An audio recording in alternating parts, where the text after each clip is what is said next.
questions and our lively interaction. And today being a very interesting subject called jurisprudence.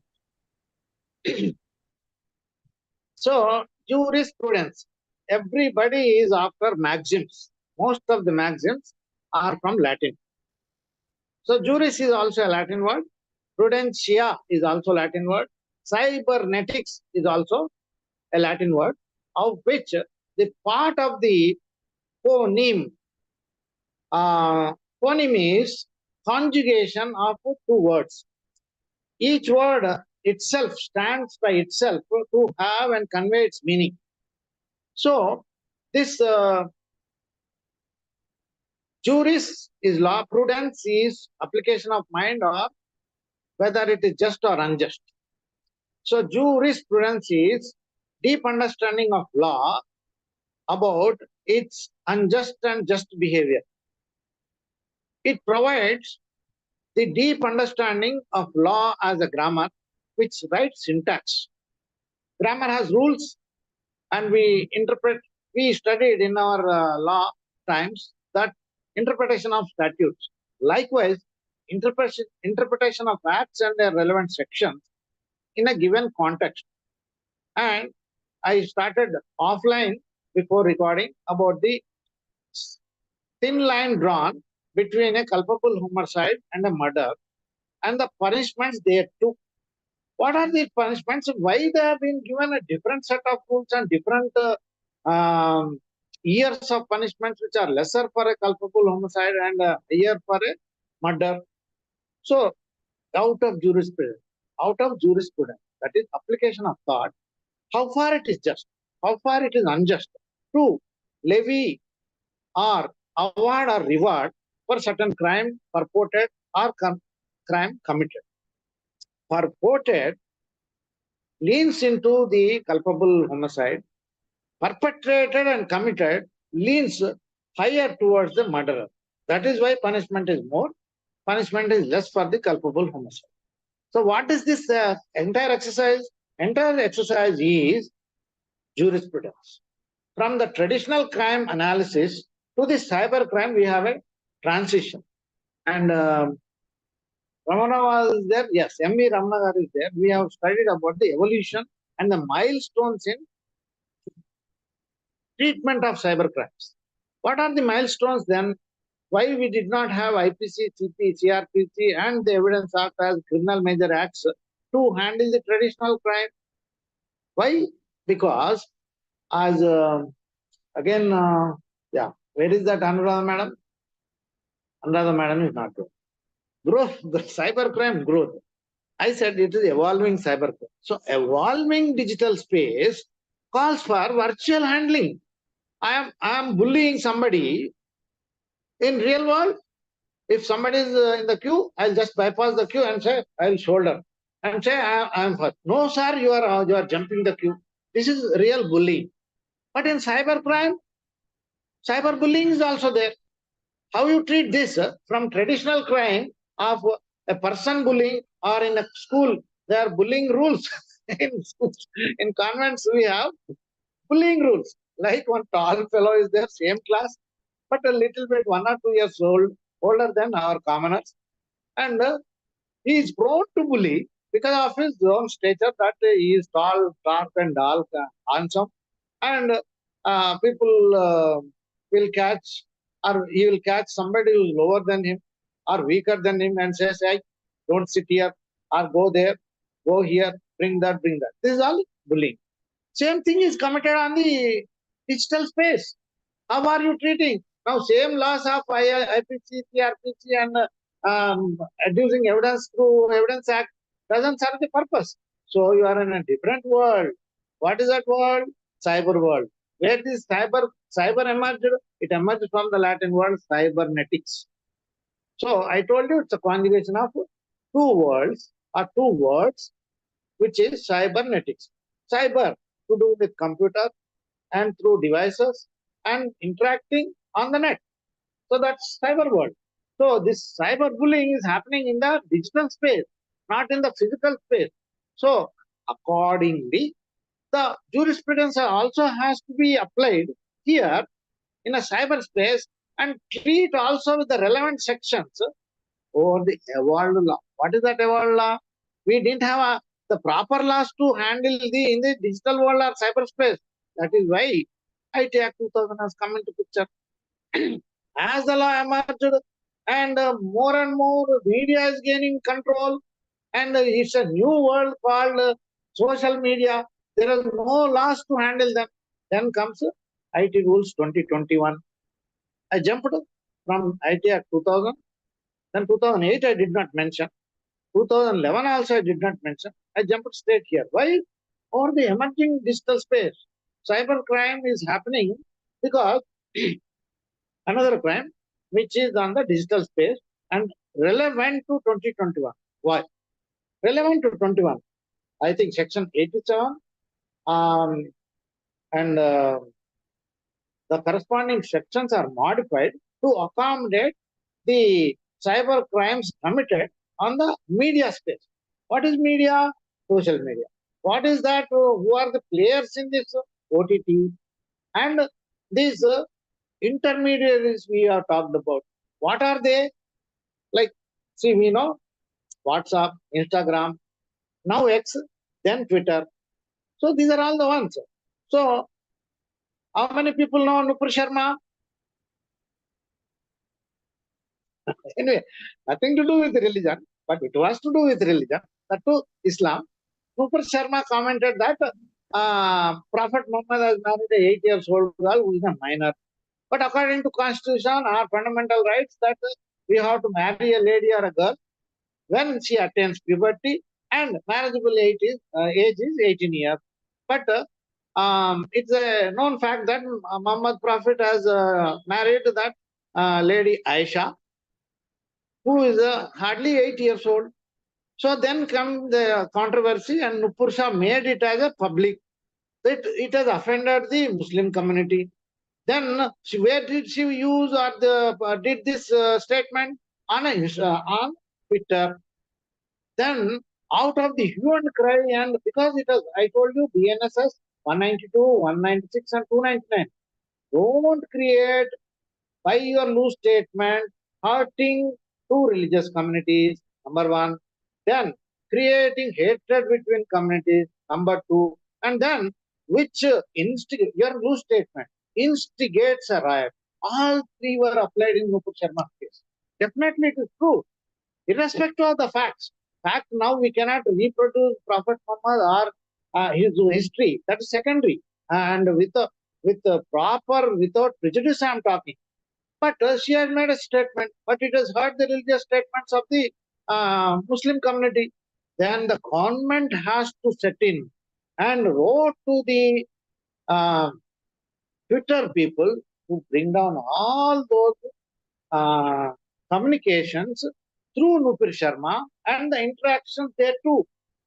Such is this is the previous class notes, but I'm talking in the new umbrella called jurisprudence. Understood, no? Just now I quoted an example. Application of thought process. Are you applying on a traditional law or a traditional crime called bullying? But you are encountering a cyber bullying. But old laws, traditional laws do apply. They do not apply. IT Act and the amendments there to apply. That is why you have a new forum. And what is this entire exercise is jurisprudence. Whether it is legal, whether it is applicable. If so, what are the sections which apply and what can be leveraged to bring down? Is it ethical? Is it hurting someone? All this. So, I told you about websites and taking down their taking the websites down, and I also told safe harbor provisions. Why, when it is a third party which is like communicating, what I am to do? I am just a service provider. So I am exhibited, I am exempted. That is the safe harbor provision. Now here, Twitter could not play that role as a third party transmitter or receiver and third party content. So they have to bite their own words. They brought down all the correspondences of what Nupur Sharma told about Prophet Muhammad. And she had to yield and she went into exile. She went into exile. So these are the hard cyber crimes, which can be, I don't know what is the judgment part of it, but this is reality. So this is reality. So you should understand. That is what jurisprudence is all about. Now comes, let me go into. So you got a sufficient idea of uh, what is jurisprudence, jurisprudential law and its application, whether it's just or not. And its jurisprudence is, you can take it as a grammar, which has to comply with their syntax, and each syntax has to follow the grammar. It's vice versa, all like give and take, cause and effect, cause and effect. So, but when given a context of a case, you have to pick up and then apply the jurisprudence, and then bring out the, like if you have already some case laws and landmark, which I am going to show you, landmark judgments, you take out that if it fits into that. So you can apply the same sections and plead accordingly, for your case. Otherwise, see, either you be a counsel for the respondent or you be counsel for the plaintiff.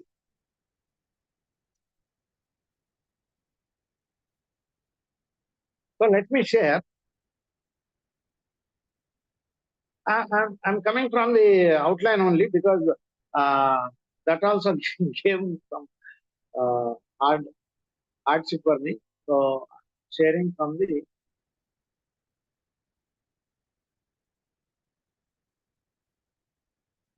so you are able to see my screen, please. Yes, Yes, sir. sir. Yeah, thank you very much for the feedback.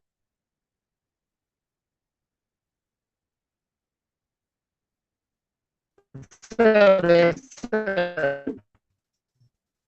Somebody speaking? Double voice coming, sir. Your voice one mute and one unmute. Then it's okay.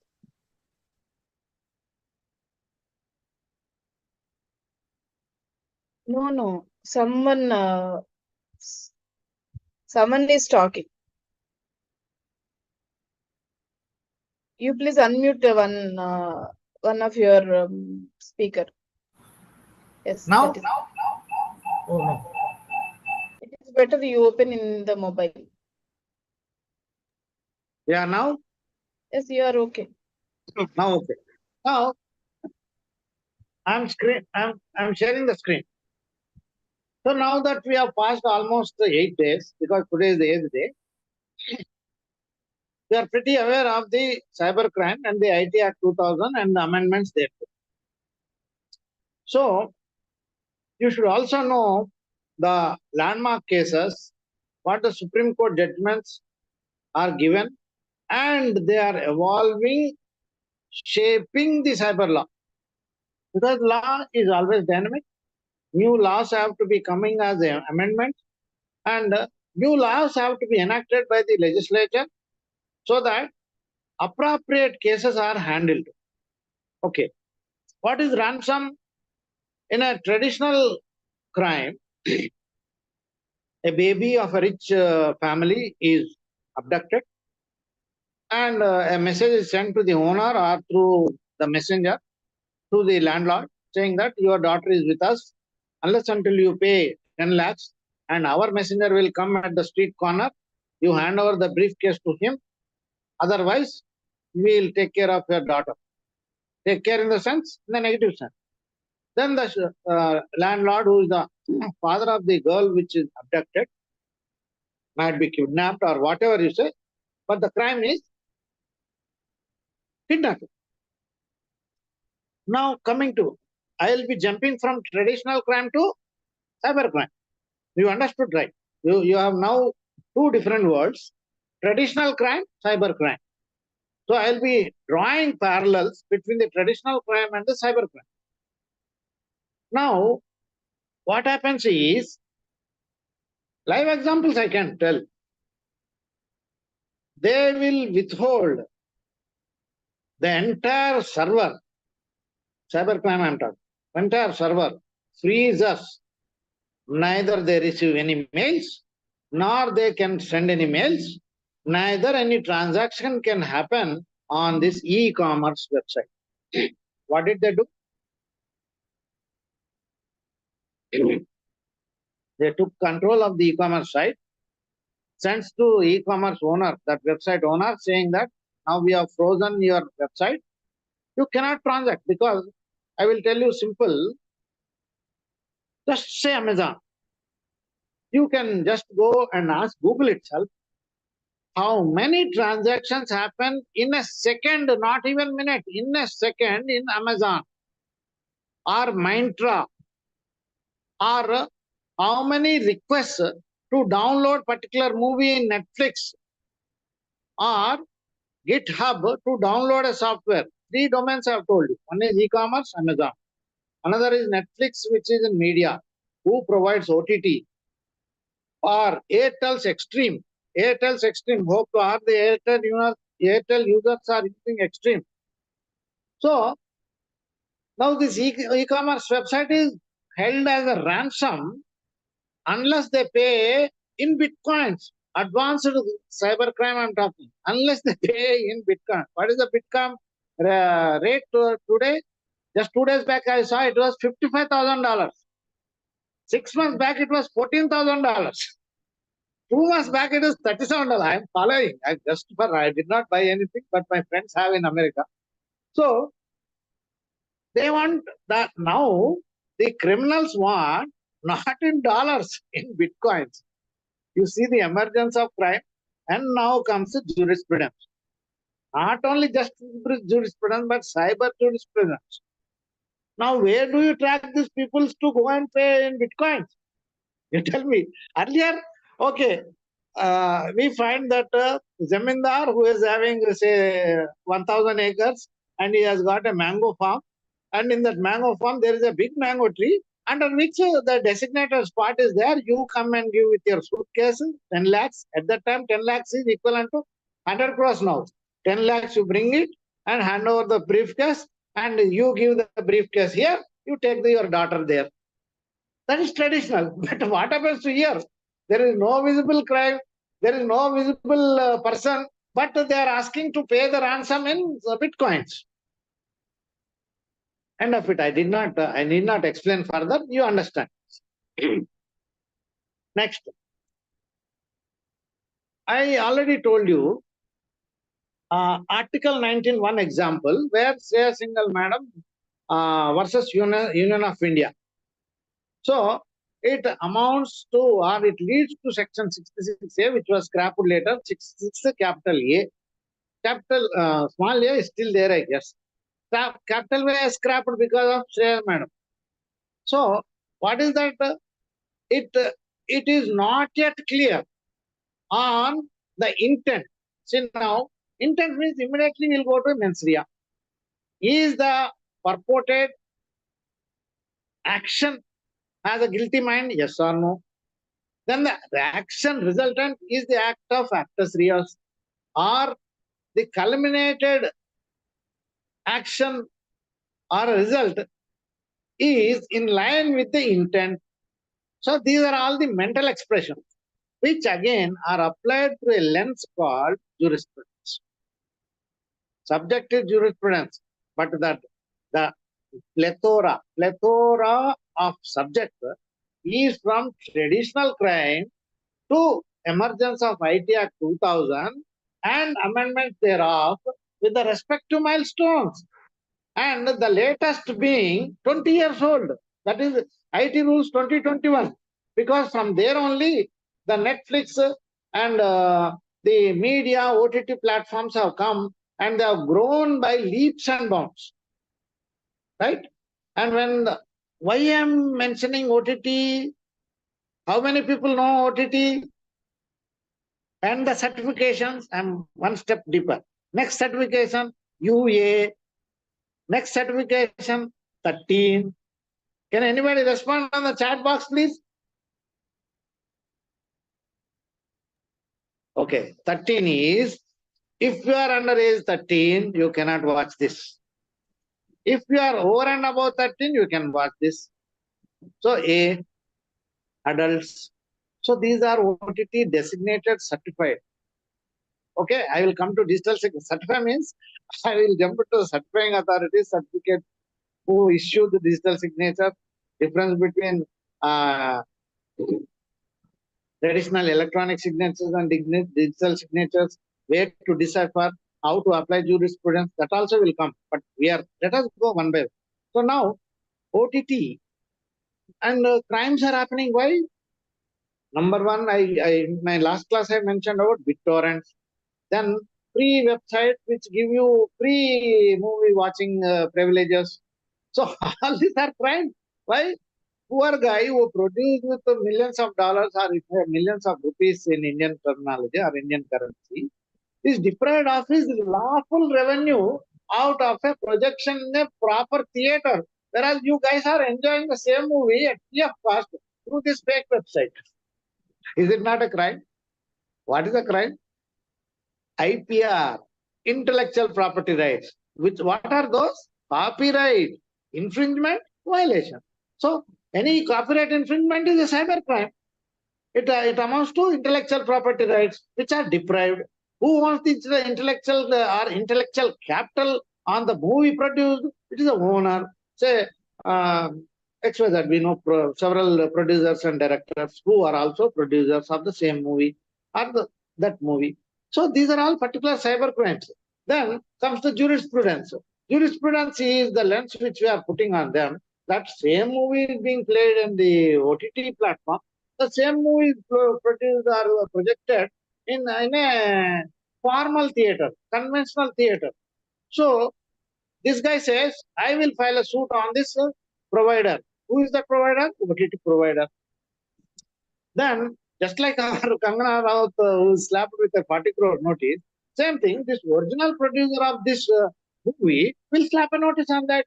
Then Madam Sridevi Garu or Nagalakshmi can really send them a notice that because these are the things, and I know means again Jayakar has given all the digital forensics with an evidence in a CD, which cannot be tampered. He did all the transaction analysis that how this OTT platform has got the source of the movie and is freely distributing to the users of his channel where they are downloading and freely enjoying it. And that OTT platform might be charging a paltry sum of 10 rupees or 20 rupees, but the volume is so high that 10 into thousands of users is earning revenue than the conventional movie being projected in a formal conventional theater. Then Madam Nagalakshmi will arrive at the cost, revenue loss, potential loss, and come to the arrival of 40 crore notice. How they have arrived 40 crores? Net worth of Rahul Gandhi and the projected image in the public, and he has got a brand equity, he has got a brand value. Whose net worth is this? He is the owner and a grandson of Indira Gandhi, erstwhile Prime Minister. So they have a value in society. His net worth, he belongs to high net worth individual. Then another person, say M.B. Ramana Garu, is a chartered accountant, will give his net worth as a certificate. And these are the assets he owns. And these are the ones which he claimed while filing his nomination. So declaration of his net worthness while filing MP nomination. So all these are taken into account.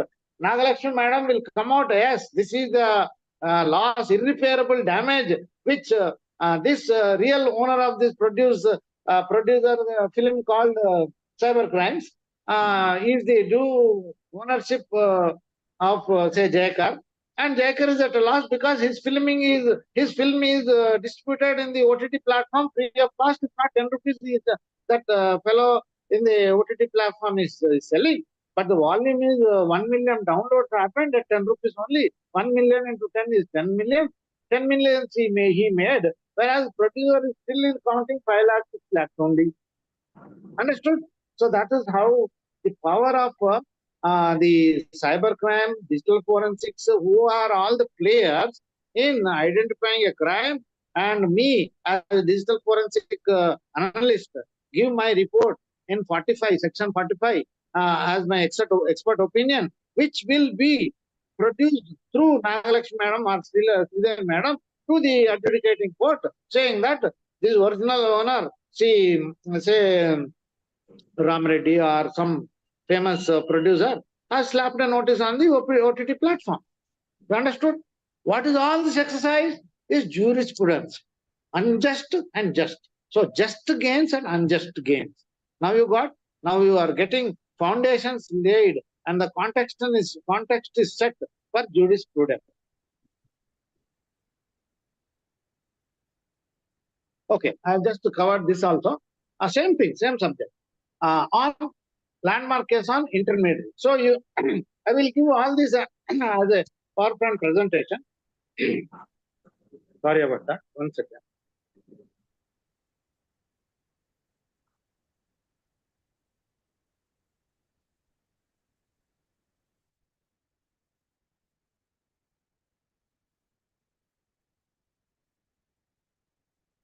So just now the liability of intermediary, like, see, this OTT platform is an intermediary, or say WhatsApp. Now latest you should see, always if you go to WhatsApp, they have introduced Meta AI also. How many people are using Meta AI in the WhatsApp? I am seeing the chat box or reactions. Nobody is reacting. Please react. Because this is a workshop. It's a learning session, but it's a workshop. Workshop is heavy interaction. Workshop happens to practicing advocates who have to raise their hands, raise their things. That yeah, Ramakrishna is using. Yes, very good. So these are the things. Meta AI live into WhatsApp. You can do conference, anything. WhatsApp is you pay. If you don't have GPay, UPI, or Google Pay, you can pay through WhatsApp also. You see how they are encashing the technology, leveraging the technology, ease of doing business. I don't know how safe. I don't want to use. I will not use also. But time being, because I am not yet fully confident.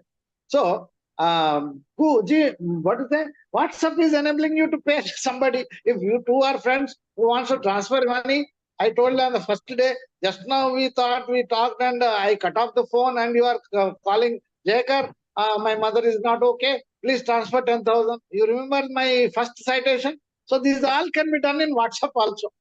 Earlier it was something else. Huh? So Naresh Reddy garu, see, this is what is happening. So now both the sufferer or the victim has to call has to call 1930 and immediately report and immediately call the banker or the house bank of the victim, so that at least in the transit they freeze the money not to allow further transfer. I'll not jump to back to subject, but bits and pieces I'm referring, regurgitating or reminding rather, so that you are on the track on the subject. You are on track and following the subject, because it is too vast a subject. I told you, traditional. Now as we go to the end of the day, I mean 9th and 10th day's presentation, you will be having volume of information. And now today, after learning for 8 days or 7 days, we are applying the cyber crime and comparing with the traditional law and the adjudication process with a lens called jurisprudence. Jurisprudence. Which is taking us to a deeper level of learning, and we see with a new set of glasses called just and unjust. Ethics comes into picture. What laws, what sections to apply. It's a standard practice. But I just told you, in a virtual forum, where do you apply ransom which is held? You come to that big mango tree of that Jamindar's garden and hand over suitcase, no suitcase, nothing, you are paying no bitcoins. Where is bitcoins? No chettu kinda, no Zamindar, no big mango tree. So this is the new platform. So you have to understand this new era, which is giving a plethora of innovative ideas and crimes.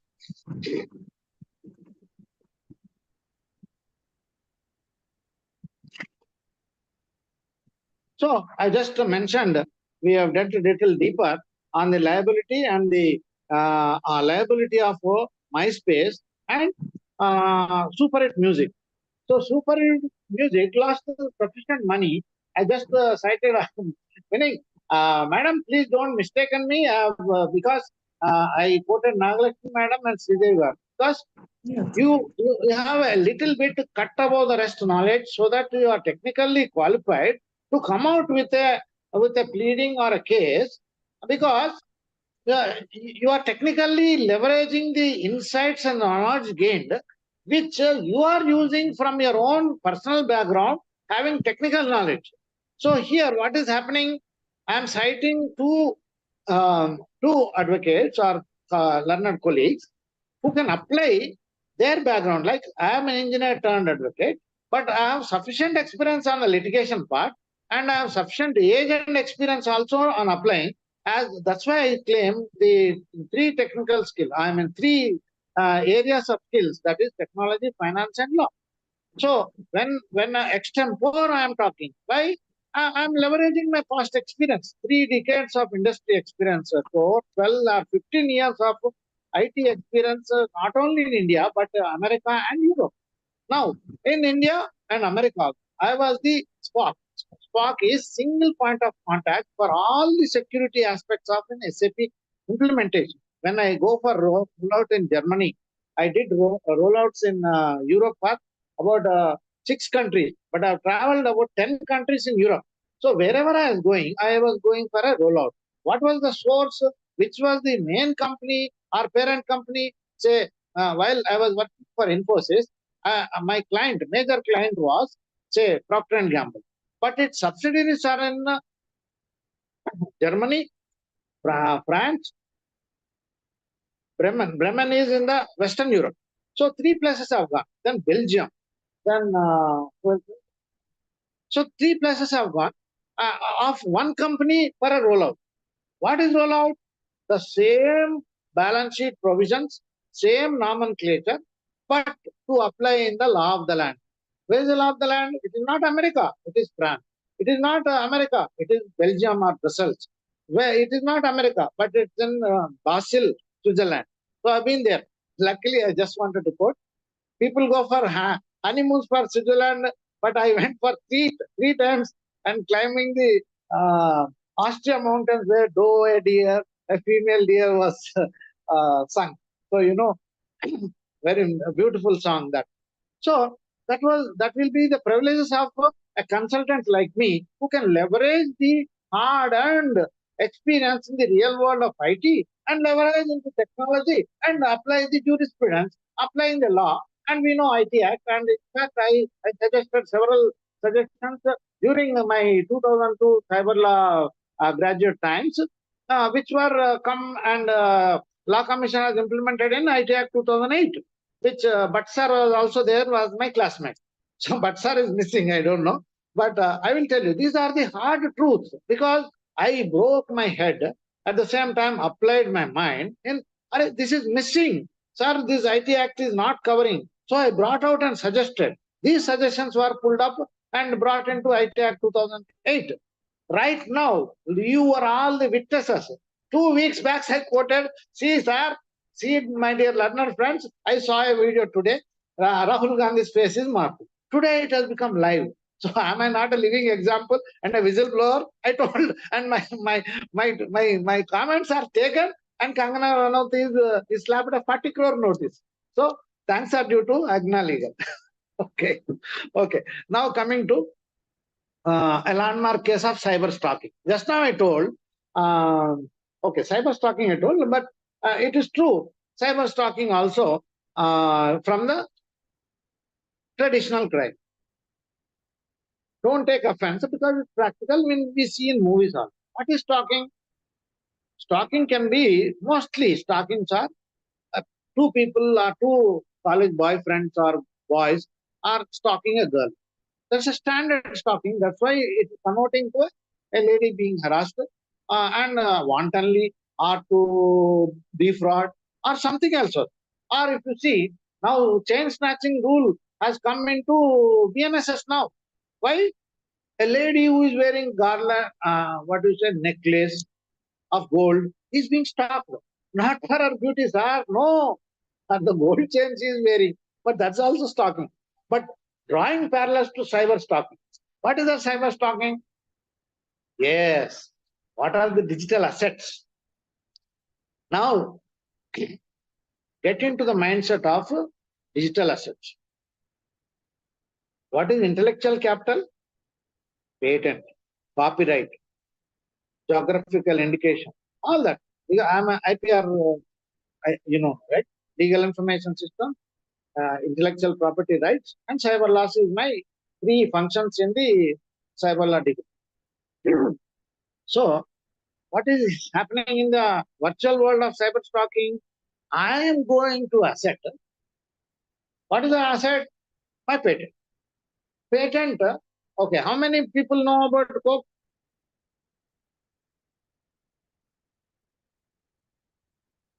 Sir, I'm speaking to everybody. Please respond. How many people know about Coke?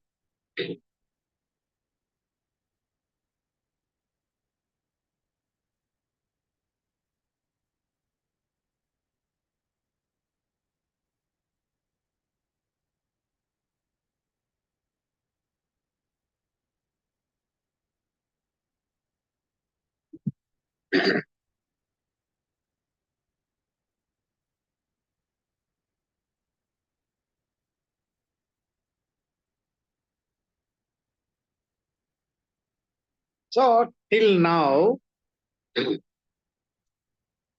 I've been to Atlanta. I worked in Atlanta. Nobody knows the formula of Coke. Nobody. What is that?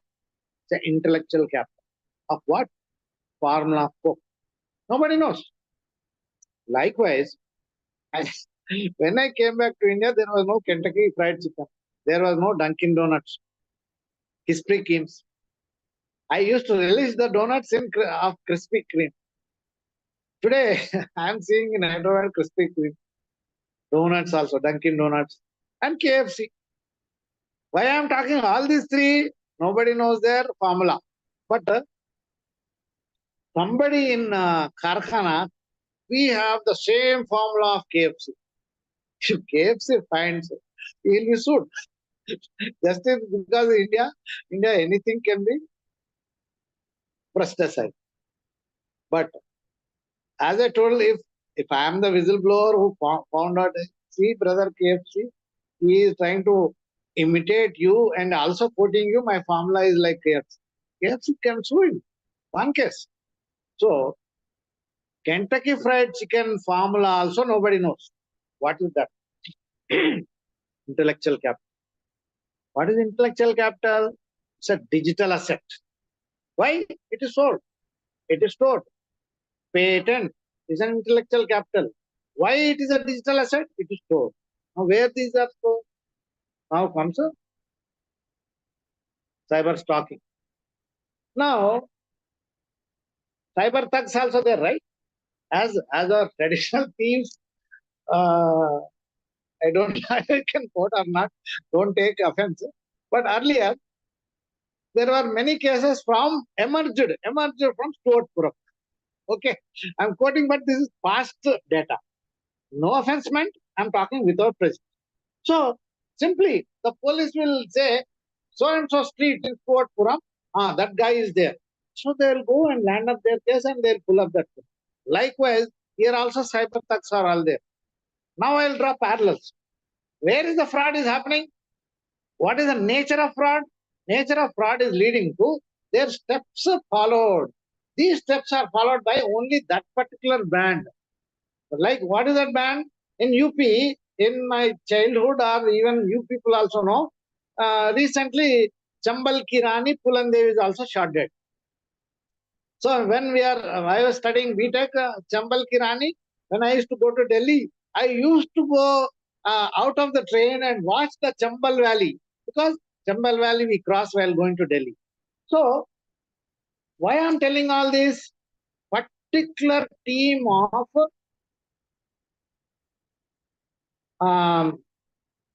these bandits. English it is called bandit, but other terms I want to know. Anyway, I'll use the same English word. This particular bandits have a sequence. They follow that step. First, you will find a sacrifice, human sacrifice or a blood sacrifice offered before the Kali Mata, Kali temple. Kali Mata in traditional Indian context is the goddess who takes sacrifice as blood. So first thing they will identify that have they offered to that Kali Mata. Yes. Second step, they cut the goat and distribute among the villages. What is their focus? To ransack the landlord who is a Ayyar or a Hafir. Is called Ahir. Ahir is landlord. Like our here landlords are called Zamindar. Like in UP, they are called Ahir. There's a caste and community, but at the same time, everybody is called Zamindar. Likewise in UP, Ahir. Second step, they cut the goat and distribute to the villagers who are all the informants at the same time suppressants also. Why suppressant? These actions of these bandits who perform their sequence of operation in a signature pattern. They have a signature. You have traditional bandit leaders. One of the leaders was Pulandevi, who started all the 10 people who have raped them.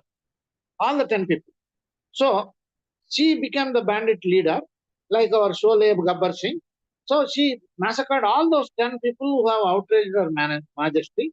And finally, I don't know who killed them. We don't know. We don't want to get into that rigmarole. But here I am talking about the signature and the practice followed by this group of bandits only. First, offering puja to Kali. Second, sacrificial goat only. They distribute along the way to the villages they pass by to enter to the Zamindar whose house is looted. Why? A fresh harvest has come. All these horses are ready. Some horses are vacant, just the saddles to put the booty on it. Booty comprises of jewelry. Booty consists of flour. Booty consists of fresh thrashed grain and all these things. So, why I am mentioning all these? I am applying to the lens called jurisprudence and see just and unjust gains, lawful and unlawful gains committed by a cyber thug to arrive at the conclusion of the jurisprudence outcome to adjudicate as unjust or unlawful gain or just and a matter of self-defense or matter of a purported crime which is in the interest of the respondent or in the interest of the one of the parties. So the signature, you find out this is done only by this Pulandevi gang, right? Likewise, cyber thugs, what they are doing? They are doing cyber stalking. What they are after is the digital asset. What is the digital asset? That patent. Has he sold the patent? No. Has he given the rights of the patents to be used? No. That is why it is chased up. Now you got my point? React, please. No reaction. Anyway, hope you are following. How many are there? 35. Okay, good. Suresh Gar. Now, that is about the landmark case of cyber stalking. Then, electronic evidence, Anita Sarkar. Of this of the state thing. Okay. Now, this landmark, I will not go into the details, but subject part, jurisprudence part I am dealing. What is that landmark case about the electronic evidence of Anita Sarkar and West Bengal versus state of West Bengal? Now you understood. Just now I made a remark or passing remark of what is an electronic record and a digital signature or a digital record. So you can again jump back to the emergence of the third amendment. Third amendment in the sense, third documental evidence which has come into picture as an amendment to the Indian Evidence Act. First being oral, then means document, third being digital record or digital document in the Evidence Act and the amendment thereof. So here, you should understand the application part, just or unjust. Then comes the role of digital forensic analyst or analyst like me, I should, because I use certain tools to identify. Just now, one of my learner friend asked, how they identified Kangana? I explained it and you got the answer. So, these are to be understood in taking a 30,000 level or eagle's eye view. That's called eagle's eye or eagle's view. Then comes the cyber stalking, already covered. So you understood the crux. Electronics also I told. Then the judgments. Okay, judgments. You are changing cyber crimes, changing cyberspace, and the leveraging of cyberspace and technology, and cyber crimes being committed, leveraging the technology. Leveraging the technology, I just told Rahul Gandhi's example is a very live example, and I quoted my learner friend from the PDCA, our Principal Director of Commercial Audit, where he has shown his younger days picture, but he is currently grown old. But I am seeing his older day, not that the same old when he was in BTech or when, in BCom, or he was just doing a CA, not that picture. It's a digital image, fully, fully conforming to 10 years younger, and it's a digitally created image, not the same image, but with all the same picture. Now the challenges and gaps in the legal framework. That is where emergence of the cyber jurisprudence. Then future developments recommendation, I will throw it to the last session where we can discuss and come back. We have covered all this, and now I should also cover or make you understand, we as India did not accept cryptocurrency. Whereas in America, Ethereum, Bitcoin, and many are there. Dogecoin, so many are there. We'll take a separate class on it. But emerging issues I am talking about. So there is a effort by one particular group of countries as such, which they want to keep their currency as dominant currency. Like what? Across the world, US is the dominant currency. That is US dollar. Second comes yuan. Third comes yen. Fourth comes like that kroner and German mark. All this. So it's a decentralizing finance effort. That's how BRIC 9 has come. They want to introduce rupee as the common transaction unit. Followed.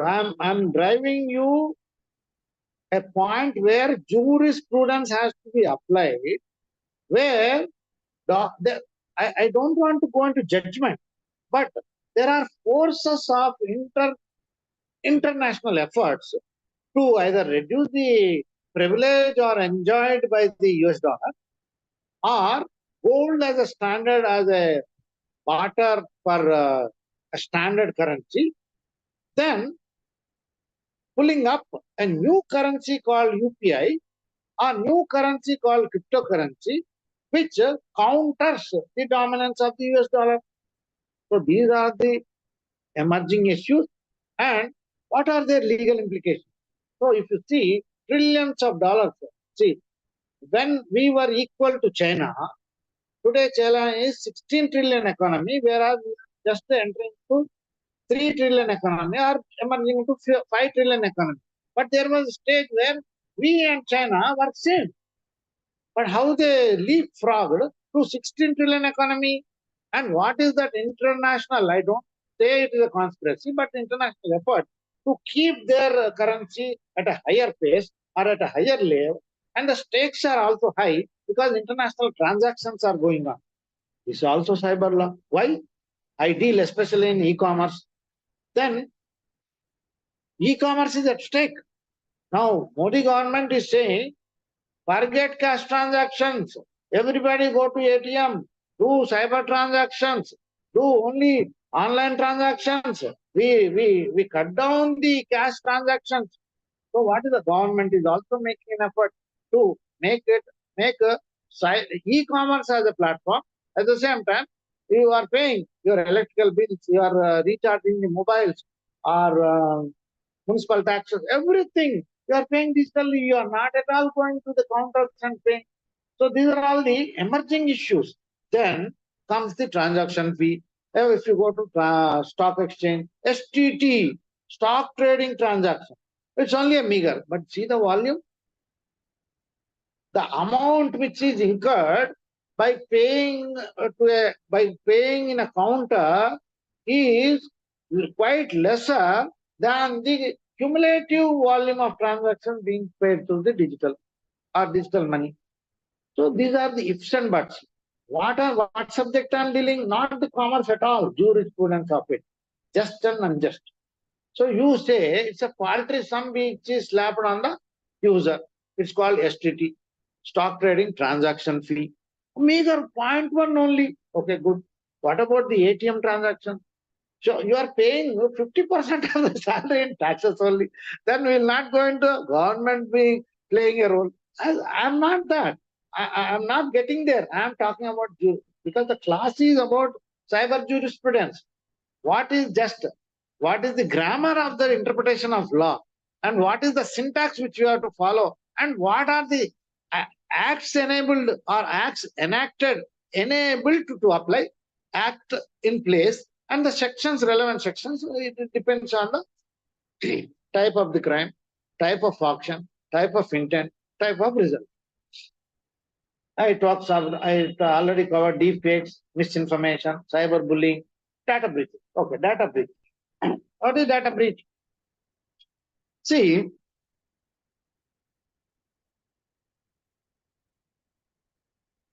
many examples. Recently, elections took place.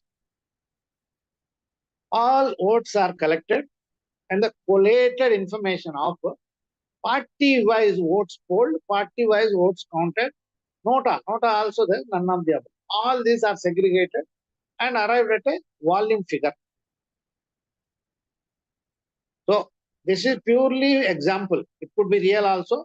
I don't want, and I draw a line and say that this is uttered because it's going on YouTube, and I'm taking the class on cyber jurisprudence, but I'm dealing the case of data breaches, and the relevant cyber security should be in place so that it should not lead to or exploit the anxious movements of the expectant citizens who are anxiously waiting for the result, because I have voted for this party and I'm expecting. I have voted for this candidate, I'm expecting the result. So this collated information is collected and safely as a repository stored. Who has to know? Who has to reveal? Chief Election Commissioner and his coterie of the personnel have to come out with the results. Election code. Then there is a series of rules to follow. What to disclose, what to not to disclose. Now comes the step. Because we are dealing data breaching. But there are also digital forensics like me, forensics expert I should say, but analyst. So I know this particular server is being stored or is stored, this information is stored on this server. Before they officially declare, I am from the other party or from the ruling party itself, and I want to exploit the mindset of the commoner who are anxiously waiting at the 8 o'clock booth or the forum where it is disclosed every day, some news will be there after the counting session. But before they announce, our party is announcing the result. What happened? Data breach. Who leaked that? Nobody knows. Everybody is under, all the party heads are under deep understanding and confidence that nobody can hack this server, nobody can handle this server, and it is quite safe. That's why only me knows the real data, and I will announce on 8 o'clock on so-and-so date. What happened? Before that 8 o'clock, before he comes to the podium, 7:30 itself, this guy will go and announce. And for a shock or a bolt from the blue, this fellow will say, I am yet to announce, already news is out. This is data breach. What happened? The server has been hacked. the counting poles, what they are saved in a folders, and that folder is also that. I'll tell you how we store also. Folder has an encrypted user ID and a password. Only after which rights have been privileged and given only the folder can be opened. Once the folder is open, only then a file can be seen. Now the rights, read, write, and edit access is there. Three rights. RW. To see a file structure, you will have three permissions: read, write, or edit. So after the corresponding rights are enabled, I'm talking about Unix 5. I'm taking you back to 1985. I modified Unix 5 commands also. So read, write, and edit. So if only two are enabled, you cannot edit. Or only two are only read only is enabled, you cannot edit, you cannot write off. Same way, this folder is encrypted or given the permissions out of three, only one. That is view only. There is no editing business. So this hacker has used and decrypted, used certain algorithm and gained entry into folder, opened the folder, in the information stored, and pulls out which party is leading, which party, which polls or which booths are large in number, or so. Why I told it's a live example is the declared votes are more than the votes polled. So that's why I tell you it's going live on YouTube. No offense meant, no implications.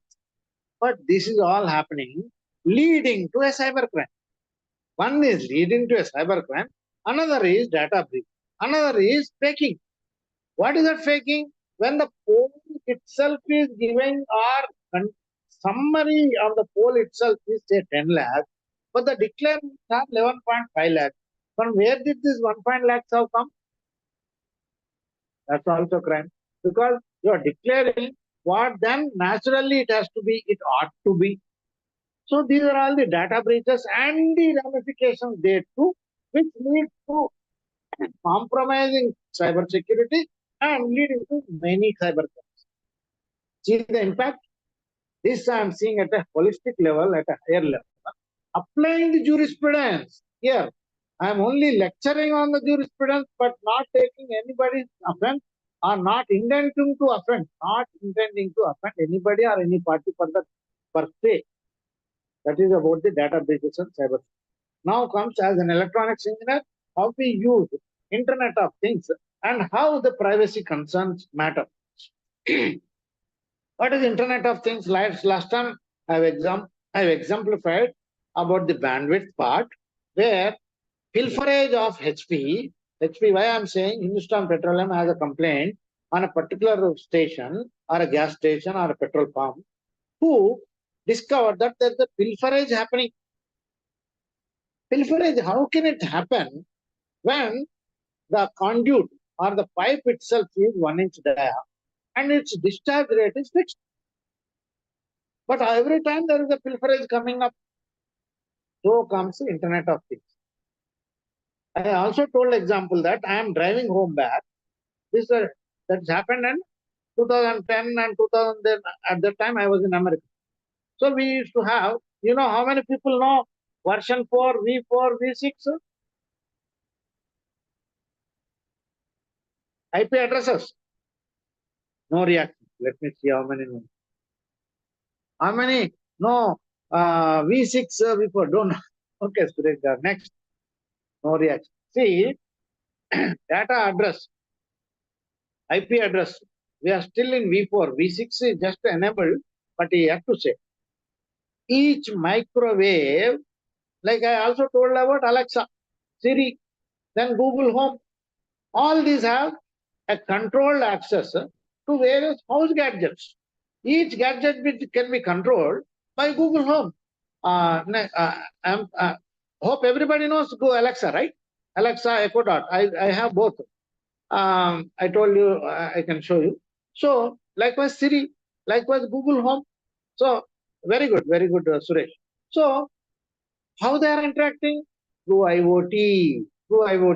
How can a device is talking to through Alexa or Google Home through IoT? So why and how the transmission is taking place?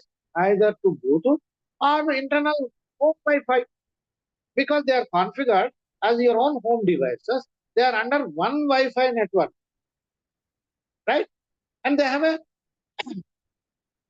designated IP numbers or designated device number who constantly interact. Some, I will tell you, home automation. I'm jumping, but at the citing at the right example. I've come into the home. What is IoT in place? There is a sensor. What is sensing? I have come. How does it sense? I open the door. There is a line of sight communication. Here, there is an impinging lens. Here, there is a laser. The laser is shooting here and is cut. Its laser is practical example. The laser is cut. This laser beam is impinged on the sensor. Laser by being incident, it transmits continuously and keeps on transmitting to the master control of the home automation system. Whether intruder can be detected or same Jacker who is entering into his own house is designated, identified as the owner. Intruder has a definite signature. Jacker, who is home, has his own signature, well codified into the system. He has features of height, say 5 feet 8 inches, that's my height. And I weigh something. At the doorstep, there is a weighing sensor. At the height of my doorpost, there is a height sensor. At my body width, I have chest and my body width is this. Two more sensors. That confirms only Jacker has entered. Now comes biometric, two-factor authentication, three-factor authentication. Now every government has to say biometric, either LTM or RTI. That also confirms Jacker only has come. Good. Which is IoT. Privacy concern. Now comes public place. So you understood now why integration there are two. Integration, you already example. So, the moment I enter, the moment I am authorized by confirming that this height person has come, this weight person has stepped onto the sensor at the doorpost, and it is confirmed later. How? There's also a small camera fitted onto my door. Before entering, I am seeing my door. So my iris, my facial recognition is also done. Second factor authentication is my stepping on my door mat, which is having a sensor which senses the weight with a margin of weight. I've fully eaten biryani and come, so 500 grams increase. Or if I'm fully dead tired from high court and coming, I'll be 500 grams less. So with the margin of tolerance, 500 are fed into my system. My chest and my belly or my body and the height, all are senses, all are programmed into my sensor system.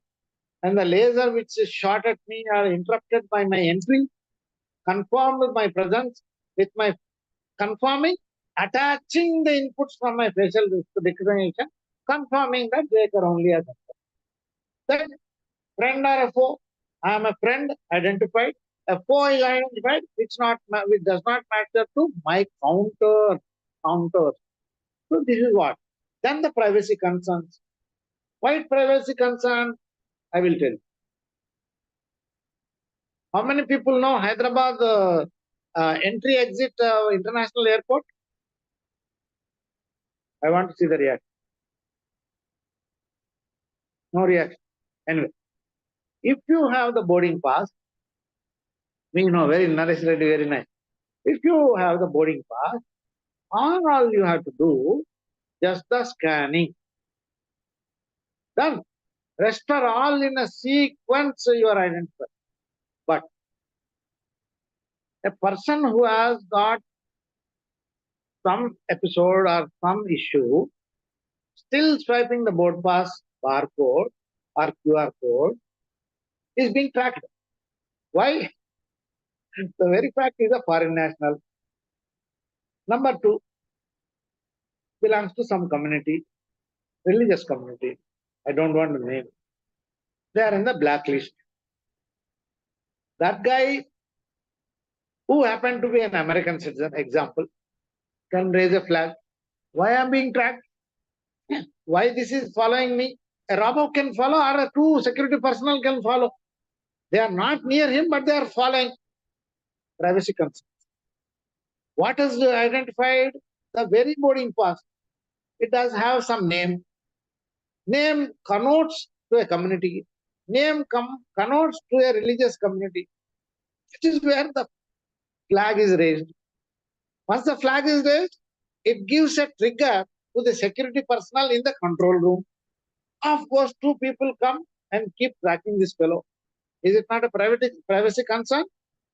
This is what happening in Hyderabad airport. Now, it is now happening. So how do we counter this? God knows it's only government's perspective, not my thing. As a technical person and a legal person, techno-legal offer, comment I have offered.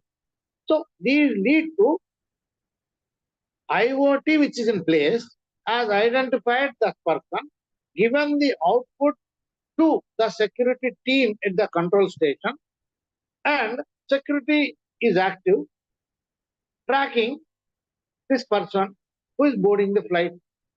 Then what comes, I don't know. What is the outcome, I don't know. But it is having a privacy concern. What should be in place? I am talking about the critical infrastructure and the cyber security. I've already confirmed you have a two-factor authentication, three-factor authentication, and the entry or access is given after confirming the three factors. Then, as I have just mentioned about the person boarding the flight to a designated country.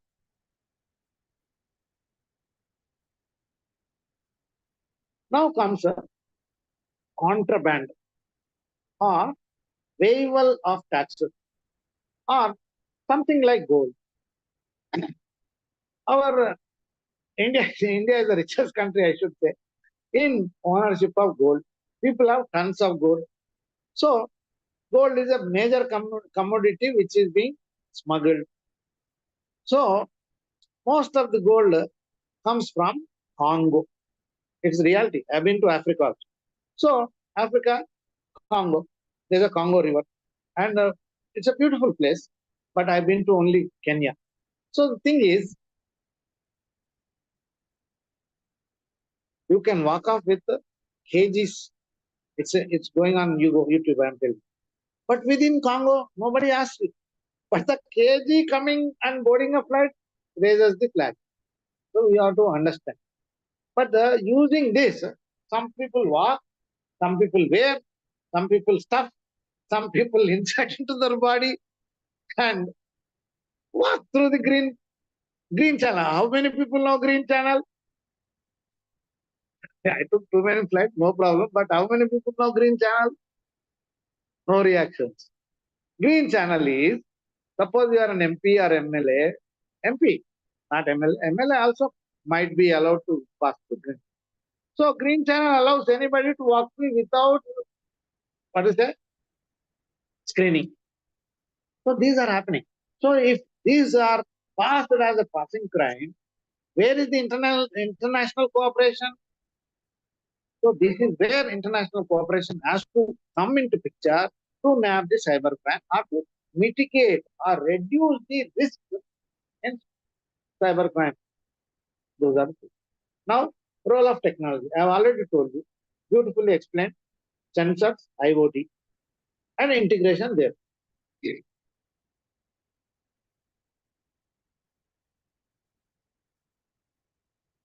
Okay, now comes artificial intelligence. You know, I already talked about digital India and impact on cyber law.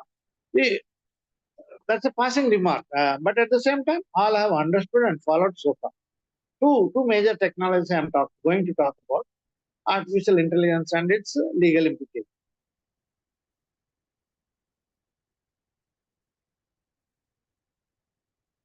So far, we might be following artificial intelligence. Everybody trying to use only. But how about people trying to abuse? I saved a couple of videos.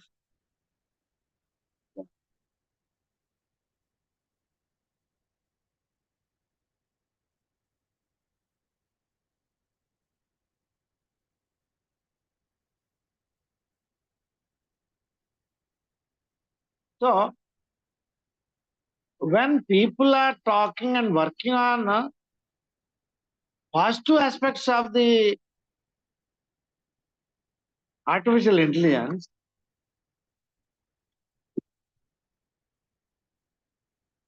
they are already working on the negative aspects of the artificial intelligence and the machine learning. So these are working for the abuse of technology. So what is the Digital India initiative? Is to keep a track of this abusive developments and abusive technology leveraging. Why? It are going to add the cyber crimes, and there is a serious impact on the cyber law. So what are the technologies being used? Artificial intelligence. How many people are using chatbot? I want to see the reaction. Chatbot or chat GPT. Oh, no. Anyway, mobile need not be. So how many people are using chat GPT?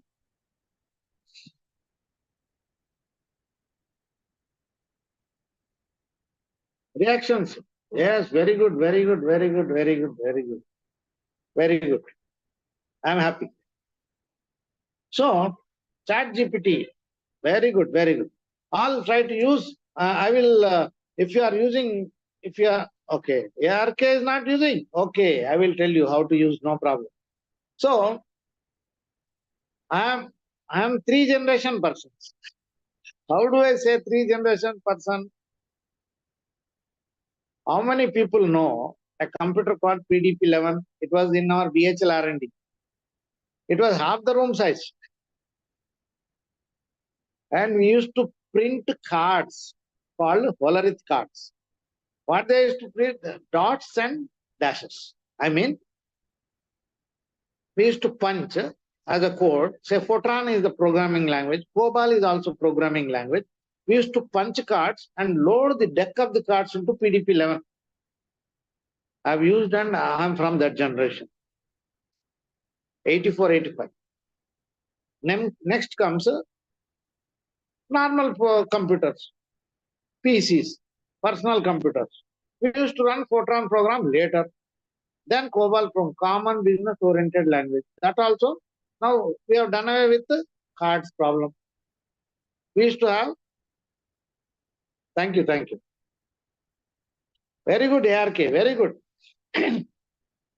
So, PCs have come. PCs also are very big, what to say, one table size. After that, slowly they have started sizing down. Then comes second generation. Okay. Then comes our IoT area. Then I'm an embedded engineer, meaning electronics communication. We used to develop printed circuit boards, and we used to lay our. Very good, very good. I was a SAP consultant. I am still SAP consultant. FICO and integration are my modules. GRC also are my modules. Good ARK. Good to know. We'll talk later. We'll talk later about that.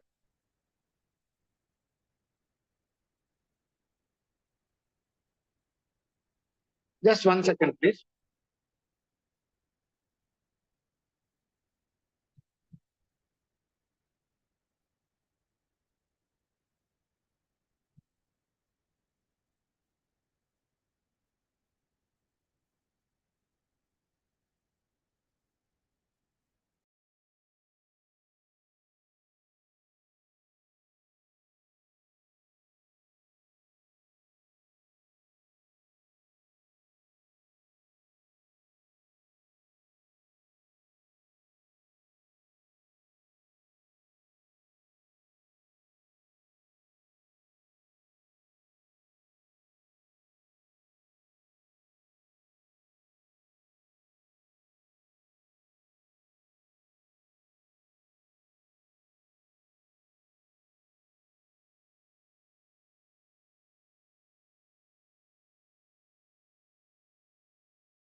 Sorry about that.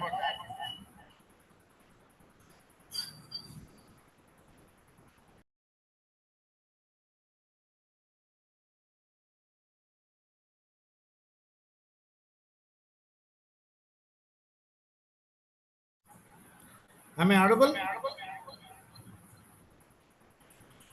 Yes, sir. Okay, fine. Now, Sir, double voice is coming.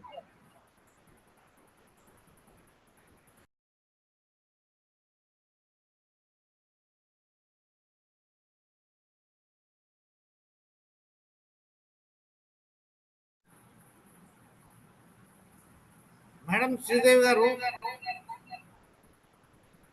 Yes, sir. unmute me on the mobile, madam.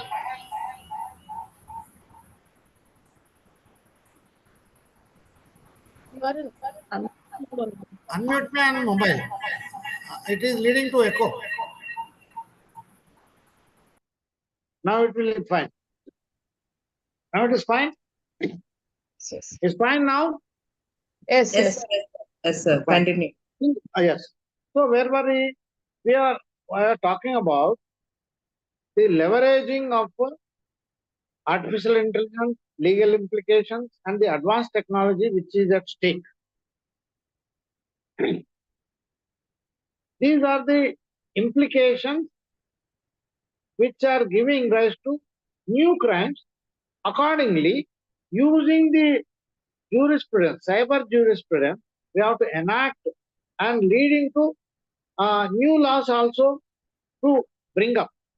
But jurisprudence has a limitation that it works or it has to apply on the existing law, but not to the creation of new law. Outcome is different, but cyber jurisprudence is the balancing act of adjudicating a matter.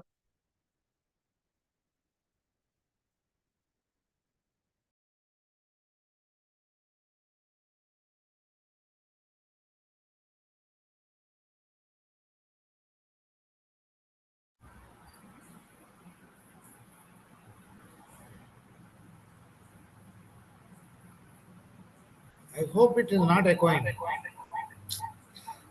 Madam, unmute me on my mobile, madam.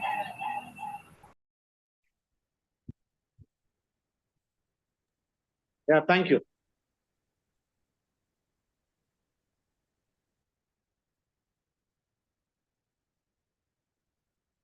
So the thing is, we are talking about the future trends in IT Act jurisprudence that you have to bear in mind. The technology is so advanced that I have talked about the IoT and its integration. Outcomes, we also talked about the privacy concerns.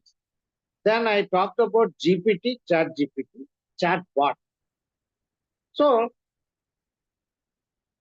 advantages. If you see legal firms, there are a lot of people who are juniors. I am leveraging now. Given a subject, use ChatGPT or any other AI tool. ChatGPT has a constraint whose database is up to 2021 January or end of 2021 only. After that, the data set does not take into integrated, I should say, take into consideration. Let us not add complex words. It does not take into consideration because the data is limited and it has been correlated and closed till 2021. After that, so many things have happened. So you cannot expect, if you ask what is the population of India, it gives only data up to 2021 only. But latest data, when this current elections took place, is having 1.5 crores. So, likewise, Google Gemini also What is Google Gemini? Earlier it was Bard. Then it became Google Gemini. Google Gemini, whose database is up to September 2023 only. Is up to September 2023. What happened to 24? We are already in August. So this latest data of 9 months is not up to date. There are issues. There is a gap. Latest, if you see short news will give up to date. How? I'm talking about the technology. There is a web crawler. Web crawler is what? It crawls the website of giving news.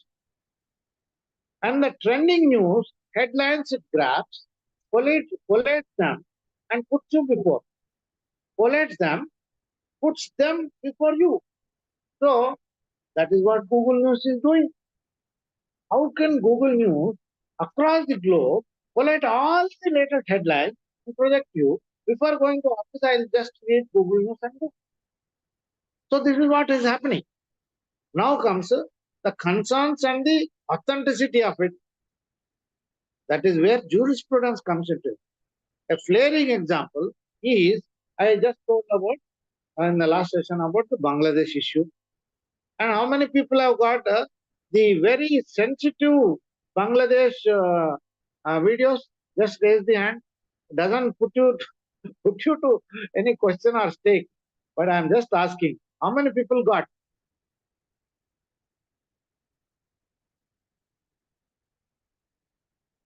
Why no reaction? Yes, ARK got.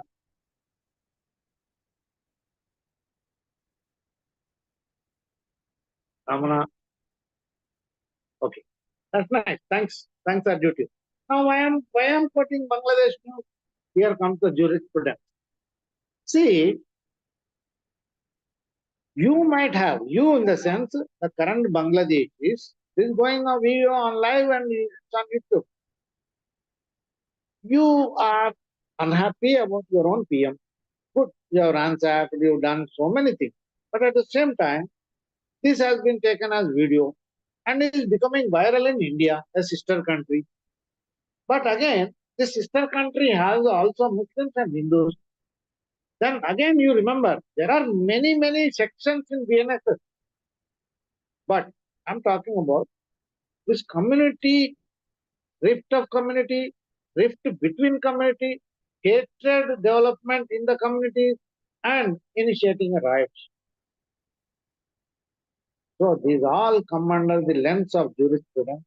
Then why at all these intermediaries are allowing? It is not a third party content. It is to do with one country to other. International Court of Justice can be tapped in curbing or bringing down the servers. What I told in last session, block down or blocking down the website, not allowing the content to pass, not allowing the internet service providers to pass such sensitive information which instigates a riot, which are creating a communal disharmony, which are creating a hatred between two religious groups.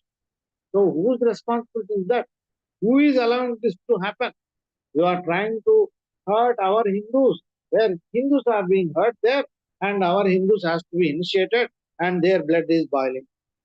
So this is the reaction part. No judgment and no mention, and I am mentioning without prejudice. So these are the intricacies of the jurisprudence.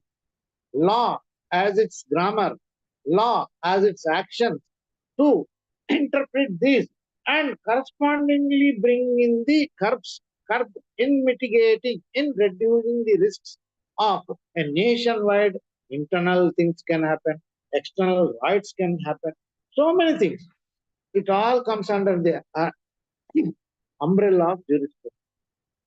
Now comes cross-border. Blockchain technology, I'll tell you later, because we are on the subject of international conflict as international happenings and their internal matters being projected as exciting food or visually to the happy eyes of our Indian. So that is secondary. Subject is subject matter. Subject is instigating videos. Subject is content which is viral. Subject is content is touching the mindset of one country to other. So these are all to be understood under jurisprudence. What is the action? It is cross-border data flow. And what is that which it is emerging out of? Data localization. So this is an application part of the true definition of cross-border data flow. But a live example is there. That's why definition of cross-border data flows as well as data localization. Actually, they pertain to different things, but citing an example. Likewise, next, goes to the, I have not skipped blockchain, but I am coming to blockchain. If you recollect my old, if you recollect my old lectures or old sharing of knowledge, I've talked about non-repudiation. When a sender sends the data or message, the receiver says, I have not received. So it is not going back or not understanding the effect of the conformity as well as the acceptance and the true transmission of the message from the sender to receiver. When sender is happy or acknowledging the fact of true tick mark, that means the receiver has received it, has read also. One tick mark only sent. Two tick marks sent and received out. So, but the receiver is saying, I have not written, I have not received. So, non-repudiation comes into picture. So, what is that? Cyber insurance and the risk manager. What does the risk manager as a compliance officer and what do they lay as their responsibilities, roles and responsibilities? Cyber insurance assures that data is transmitted, duly received. If you have sent email has also a provision that receive an acknowledgement email. Can you believe it? It is there. Not now 10 years back it is there and most of the cases I use it. So it is the responsibility of the intermediary who takes the responsibility that true transmission happens. Transmission happens with faithfully from the sender to the receiver. Apart from that, it can be extrapolated to many forums or fora where insurance part of it is applied, and the compliance manager who sits in the oversight board does means and actions, and his business of managing the risk or mitigating the risk of pilferage, of data breach, data theft, exploitation. What is exploitation? I told about insider trading. What happened? Tomorrow my stock price, my company, example, is shooting up or to shoot up, or I have an already information, inside information. That's why it's called insider trading, which is again banned. So I do know as a board of director, our company has done 400% well. And tomorrow, if my stockholder or shareholder know that, they're very happy. And we have announced the 20% dividend also in the last board meeting. This is all internal matter. But at the same time, if it is disclosed to public, what happens? Amassed or too many shares will be bought because they know it is 400 times gain is there, this company is doing well. Right? So these are the things which the compliance officer in place has to execute his role and responsibility in mitigating the risk. Then comes online dispute resolution. So we have 1930, and then we have complaint. We formally upload, and then we up to that is okay. Then police will take over and resolution comes and it can be resolved online without you going to Delhi or without you going to the real court. And e-courts are also happening now. Its online dispute can be resolved because everything, written statements, written arguments, including the evidence to be adduced, all can be uploaded, and the judge who is adjudicating, presiding officer will see on the either side and see and do the critical analysis of what is the marked and unmarked exhibits, how they are related to evidence, and how these sections are being treated, and treatment of the case. And then he will probably call for another argument or written argument to be placed, and he will ask the respondent to give his final chief affidavit or whatever it may be to come to a conclusion, and he gives his dictation, end of it. So it is online dispute resolution. Then self-regulation in cyber world. So you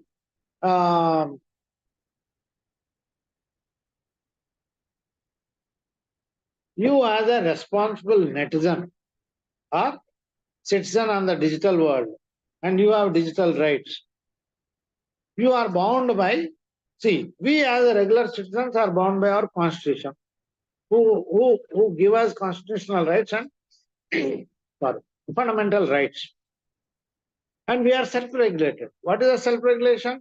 You see a red light, you will stop. Then if you drink, you cannot drive. But still, if you don't regulate yourself, you are inviting trouble. These are all self-regulation mechanisms in the traditional world. Same thing happens to the cyber world also. Why you cannot access something which cannot be accessed? You cannot access something which you have no right, and that amounts to hacking, that amounts to phishing, that amounts to identity theft. So these are all the boundaries which you have to know yourself. Then challenges, opportunities of the future. So we have already covered that. We need not go into further detail.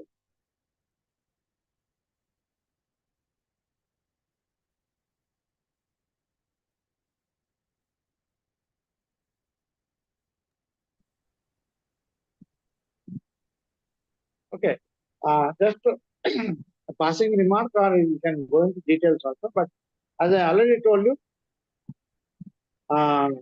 landmark Supreme Court judgments on cyber crimes. I've told about it. Okay, Shreya Singhal I already told, it is to deal with 66 capital A. Then about privacy as a fundamental right, K.S. Puttaswamy versus Union of India, and the implications for data protection and cybercrime investigation, which are at stake. Then comes Joseph Kine versus Union of India, adultery decriminalized, section 377, impact of cybercrime related to marital dispute. Then other significant judgments, Arnab Goswami, Rana Ayub, that's a standard case.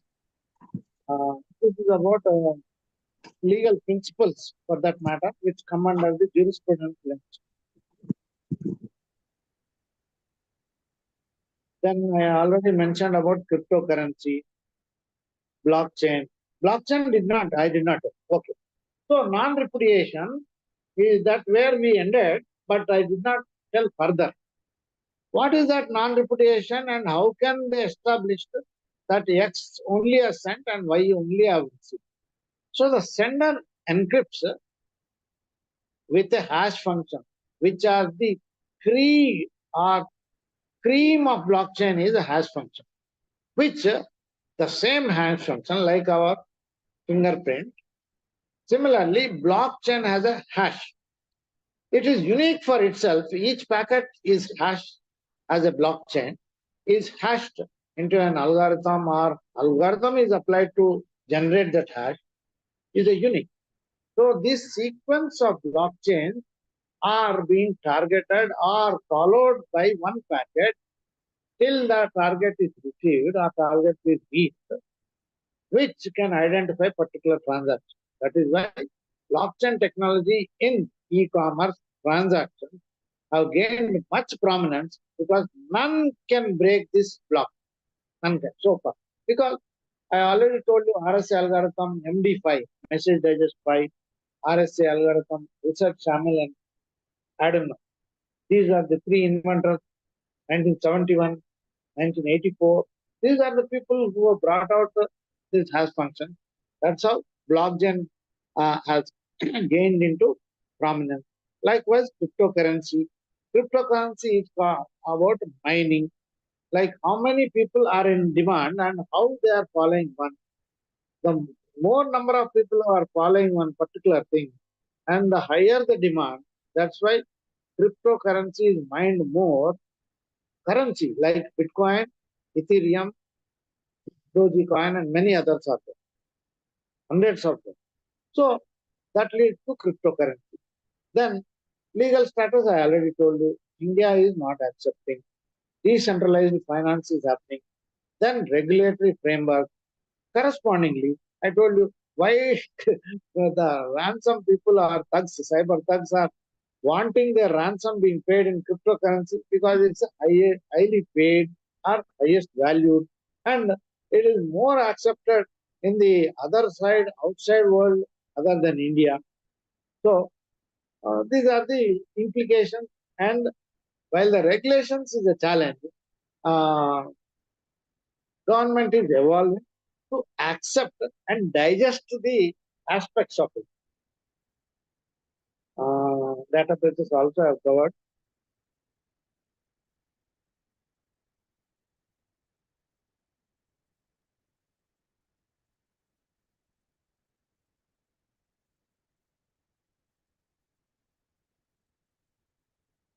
Okay, we have come to the stage of 10, 15. Cross-border crimes, okay, need global treaties. Role of extradition, cybercrime. Then I have already mentioned about IoT devices, you have followed. Good.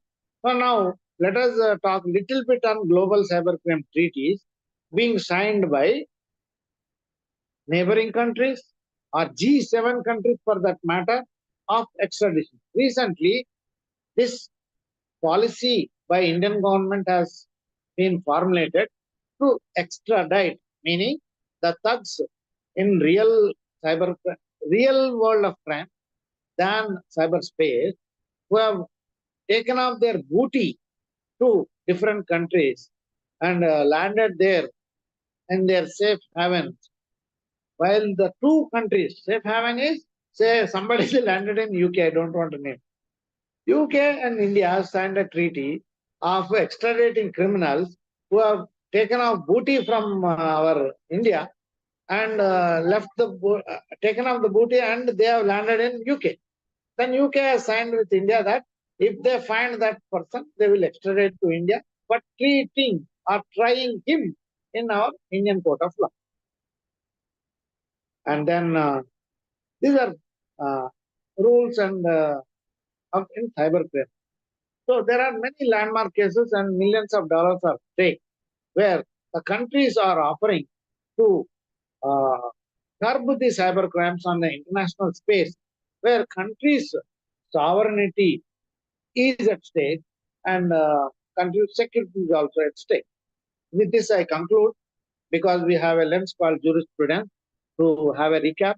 It acts as a helper in understanding and taking a deep dive into the world of cybercrime. And you know, juris and prudence come from juris and prudentia from the Latin root words, and cyber, emergence of the root word called cybernetics, and the lens of understanding the lawful gains, just gains, or unjust gains, or unlawful gains are the outcomes of the jurisprudence when applied. So let us go into the question and answer section of the past session or current session. Feel free. I'll stop sharing. You can go ahead with the interactive question.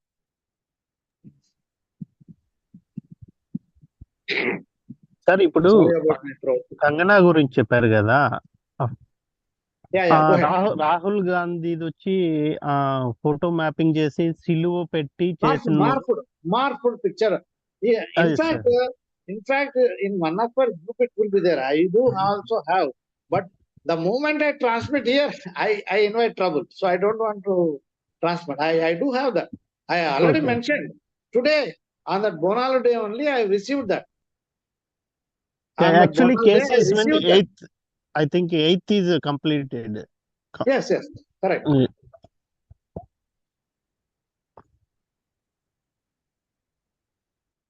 Yeah, go ahead, Madam Sir. Sridevi and team. Anybody has any questions? Feel free to interact, and then we'll come.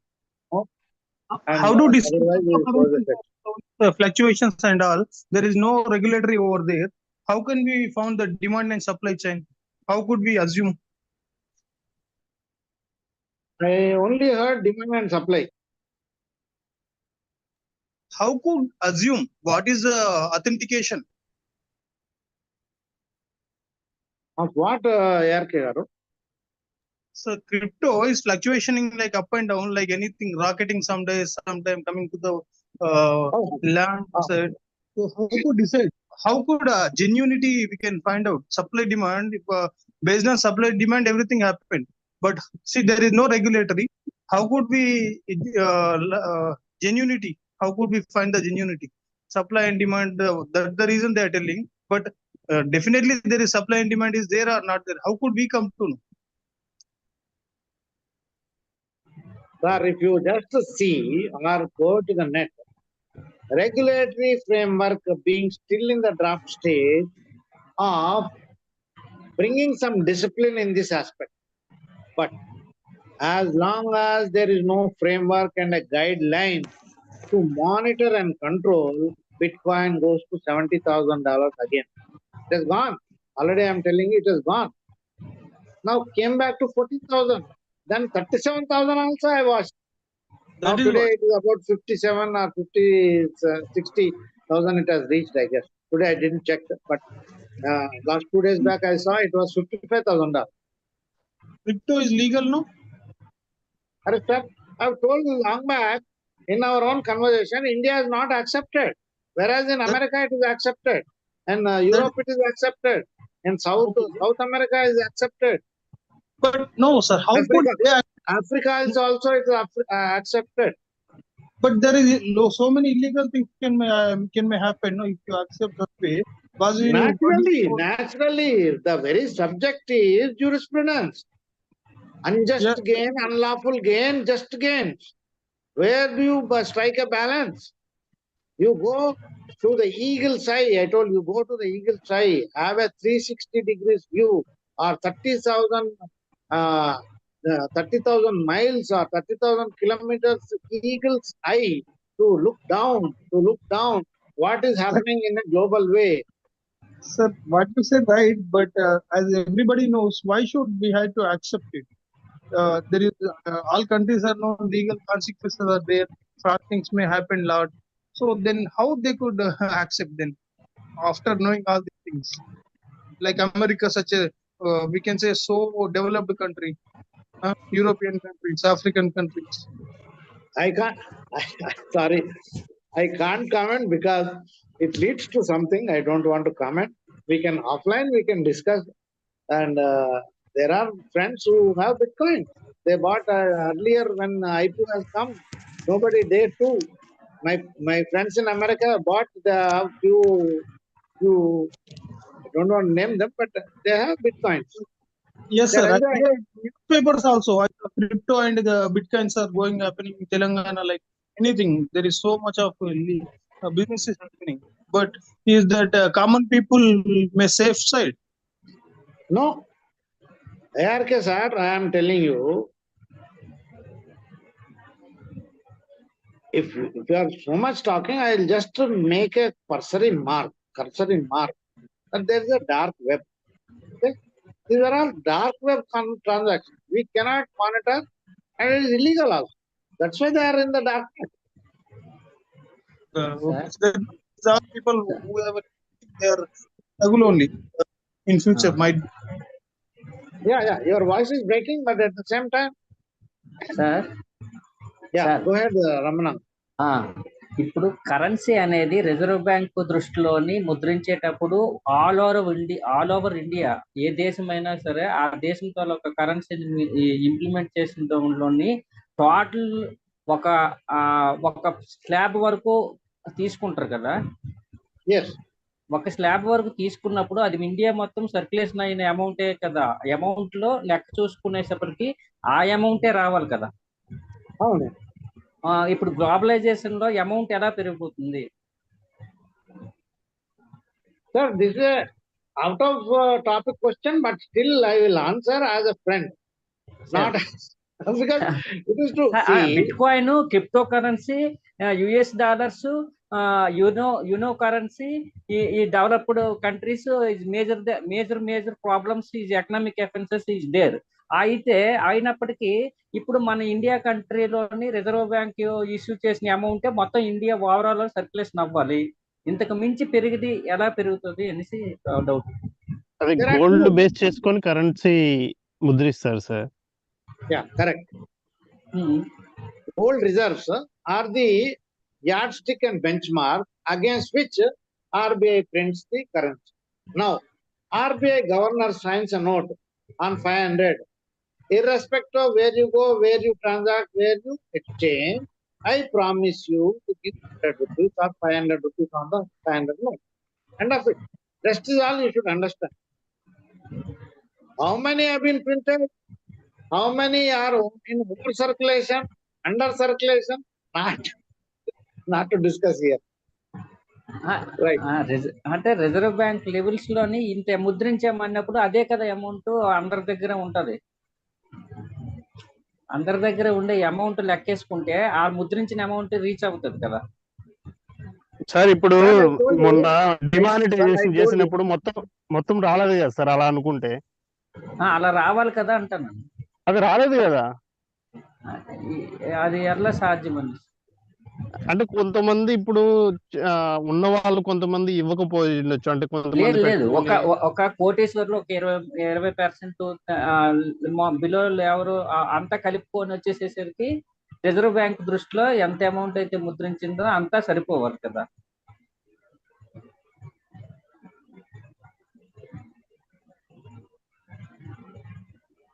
What is that? Anybody chartered accounts are here? Sir. Any chartered accountants are here? I taught them network devices in 2002. ఎంత సంపద ఉందో అంత సంపద తగ్గ economy. Exactly. I will tell you, sir. ఆ సంపద calculation లోకి వచ్చిన సంపదనే మనం ముద్రించుకుంటాం కరెన్సీ రూపంలో. ఆ కరెన్సీనే మనం వాడతాం. అయినప్పటికీ అది స్లాబ్ రూపంలో మారేటప్పటికి బ్లాక్ మనీ అంటున్నారు, వైట్ మనీ అంటున్నారు, లేదంటే ఏదైనా చూసేటప్పటికి రిజర్వ్ బ్యాంక్ ఎంతైతే ముద్రిస్తుందో అంతా ఎవరి దగ్గర ఉన్నా సరే అంతే ఉంటది. ఇప్పుడు ఎలా అది సాధ్యపడుతుంది? Sir, exactly. Your statement is correct. That is the job of the auditor. See, okay. Controller and auditor general. Controller and auditor general is the right person to answer your question. Number one. Number two. నివేదికలు ఎప్పటికప్పుడు CAG ఇస్తున్నది. ఆ నివేదికలు circulate అవుతున్నాయి. అయినప్పటికీ తేడా ఉన్నది వచ్చేస్తున్నారు. You're absolutely right, sir. You're absolutely right. But that's also you can bring it under our lens called jurisprudence, and it is expected outcome that government should answer. How come? No, that's why I told you. Notes are over circulated, under circulated, beyond our scope, and invites trouble, I said. So each has their own strategy. I don't want to come into argument. Let us stop it here, please, because I don't, it's different. It's a strategy played by the government. I don't want to comment, and many governments follow this. Two, play with inflation. I can give you this hint. To play with inflation. So how do they put the CPI, Consumer Price Index, then other indices down, up, so that the market is manipulated. So I know the subject, but we are in jurisprudence of cybercrime. Right. What else? Sir, in future, if these people who they were suffering, who invested in or Bitcoin, if they want legal aid, how could we come into picture? Is there any possibility to trace out that what illegal activity has happened? Sir, what is that ARK, sir? I didn't follow. No, sir. What I'm telling you, nowadays there's so many common people investing in crypto or Bitcoin because of their showing swargam in their hand. Okay, so అందుకని చాలా మంది invest చేస్తున్నారు కదా sir. త్రిశంకు స్వర్గాన్ని చేతిలో పడుతున్నారు, మీరు ఇంత పెడితే ఇంత వస్తుంది అనేసరికి చాలా మంది కామన్ పీపుల్ ఇన్వెస్ట్ చేస్తున్నారు. ఈ ఫ్యూచర్ లో వాళ్ళందరికీ సఫర్ అవుతారు. అప్పుడు మనం లీగల్ ఎయిడ్ ఏ విధంగా సహాయపడగలుగుతాం? There is any I will come to that. I will come to that. One point, sir. Why are you talking about this? Is only arguments. Why are you talking about cryptocurrency? Why not take from our own Indian bonds or our own stock, say BHL? You bought company, you bought BHL share, expecting it to give good returns because you know about BHL and you know about Jaker, and I have also been an employee for more than 20 years. So I know my company. At the same time, I have a confidence in my own company stock. And seeing me, I own some number of BHL stock. I'm retaining. Seeing me, you also buy as a Ramnagaru or ARK. But some disappointing results come in the next quarter. Today is 255 rupees has fallen to 250. Then tomorrow 200. Like that, daily the stock is falling down. Likewise, cryptocurrency also, demand and supply based upon the information, based upon certain key performance indicators, which are the return of investment, then EBITDA, then EPS, then PE ratio. All those comes into picture. Then So the company's order booking position, company's pipeline, what is their strategy in meeting the future demand, what is the gap between demand and supply. Then you are making me to walk into the company's fundamental and its company's analysis. Sir Likewise, bitcoin sir let me sir finish. Bitcoin Likewise, bitcoin crypto కరెన్సీలోని lockers is there. Lockers అంటే lock చేసే system కూడా వాళ్ళు పెట్టుకున్నారు. Bit coins, crypto currency, ఈ globalisation currency ఏదైతే ఉందో ఆ currency development, in development, down payment, up payment అన్నిటికి కూడా లాకర్స్ అప్లికేషన్స్ లోనే పెట్టుకున్నారు. అప్లికేషన్ చూస్ చేసుకున్నప్పుడు ఒక వెబ్సైట్ ఓపెన్ చేయమంటారు, వెబ్సైట్ లోని క్వశ్చన్ ఫార్మాట్ ఇస్తారు. ఆ క్వశ్చన్ ఫార్మాట్ లో మనం ఫిల్ చేసినప్పుడు ఆ క్వశ్చన్ ఫార్మాట్ వైజ్ గా ఫిల్ చేసిన దాంట్లో పాస్వర్డ్లు, బిగినింగ్, ఎండింగ్, అప్ డౌన్, వాళ్ళు ఏ పేమెంట్స్ ఎలాగొస్తాయి, ఏ పేమెంట్స్ ఎలా రిడ్యూస్ అవుతాయి, ఎలాగా అప్గ్రేడ్ అవుతాయి అన్ని కూడాను అందులోనే ఫిల్ చేసుకున్నారు. ఎవరైతే నష్టపోతారు అనేది ఎలాగ తెలుస్తుందంటే ఆ నష్టపోయే వాళ్ళు వాళ్ళకి వెళ్ళి అడగలేరు డైరెక్ట్ గా. 1% లో కూడాను 1% కి తెలియదు. లింకప్ ఛానల్స్ ఉంటాయి. ఆ లింకప్ ఛానల్స్ బట్టి ఈ మిస్గైడ్ అనేది జరుగుతుంది. ఈ మిస్గైడ్ ఎక్కువ మందికి జరగడం వల్ల ఒకళ్ళ దగ్గర ఎక్కువ గోల్డ్ ఆపర్చునిటీస్, తర్వాత సిల్వర్ ఆపర్చునిటీస్, తర్వాత వచ్చి ఇంకా అందులోని ఆ రకరకాలు పెట్టేసుకుంటారు అనమాట. ఆ రకరకాలు పెట్టేసుకొని అందులోనే మల్టీ పర్పస్ కింద గ్లోబల్, ఇన్ గ్లోబల్ ఇలాగ బిజినెస్ లో పెట్టుకుంటారు. అట్లా బిట్ కాయిన్స్ అలా డెవలప్ అయ్యాయి. ఆ విధంగానే కొన్ని కంట్రీస్ ఆఫ్ చేసి కొన్ని కంట్రీస్ కంటిన్యూ చేస్తున్నాయి. Thank you, sir. You Okay. answered ARK's question. But still, sir, see, as you see, as a company, we know what is orders in hand, what is pipeline, what is Sir, EBITDA. ARK, sir, ARK, 1 minute, just not even 1 minute. మన application చూస్ చేసుకుని నింపినప్పుడే చూసుకోవాలి. Ramnagar, 1 second. Yes. I have explained for a traditional company analysis the key performance indicator. Likewise, Bitcoin is a cryptocurrency. It has got its own key performance indicators and parameters which can be configured from an investor, from a leader, or from a miner, I should say, mining. It's an entire process mining. The chase between the leader and the trader, or a leader and the follower. So there's a huge gap it is shooting up. So now you can add.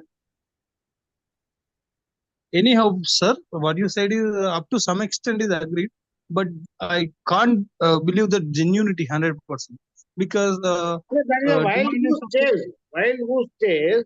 Nobody knows what is the final target. So that's Ah, why that it is reached up to $70,000 and now come back to 14 or $37, yes. $37,000. So Mm. now it is back on its trip, going to higher peaks. And today itself, our central bank RBI given that repo rate and all, what we can say, repo rate and Yeah. another that rate Interbank also. purchasing. Interbank. That is also they given for that particular bank choice. But that is also I feel not good in future stick this thing because there is no restriction from central bank. Then it is not fair, right? But Sir, which is I beyond. don't want to comment on government's action, but earlier, but the net result I am telling. Earlier, RBI had certain role, accountability, and a hold.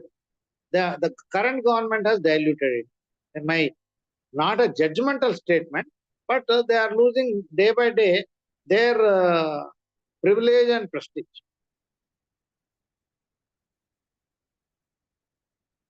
Am I fair enough in offering my comment about the recent release of policy guidelines from RBI?